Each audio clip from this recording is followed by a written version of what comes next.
যখন জুমার দিন আসে, এই জুমার দিনে যদি কোনো ব্যক্তি সকাল সকাল গোসল করে, আর্লি মর্নিং গোসল করার পরে তার উত্তম পোশাকটা পরিধান করে, আর গোসলটা করে ফরজ গোসলের মতো, আতর সুগন্ধি খুশবু তার সামর্থ্য অনুযায়ী ব্যবহার করে, এরপরে পায়ে হেঁটে হেঁটে মসজিদে আসে, বাহনে চড়ে নয়, পায়ে হেঁটে হেঁটে। যদি আপনি অনেক দূরে থাকেন সেটা আলাদা কথা।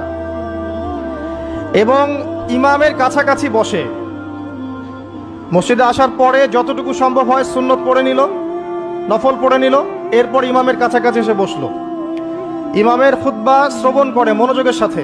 খুতবা শ্রবণ করার সময় কাউকে কষ্ট দেয় না।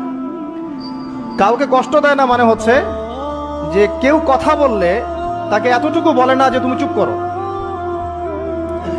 কোনো কষ্ট দেয় না। ইমামের খুতবা শ্রবণ করে, নামাজ পড়ে ইমামের সাথে। এই ব্যক্তির আমল নামায় নবী সাল্লাল্লাহু আলাইহি ওয়াসাল্লাম বলছেন যে প্রত্যেক পদক্ষেপের বিনিময়ে 1 বছরের নফল নামাজ আর 1 বছরের নফল রোজার নেকি লেখা হয়।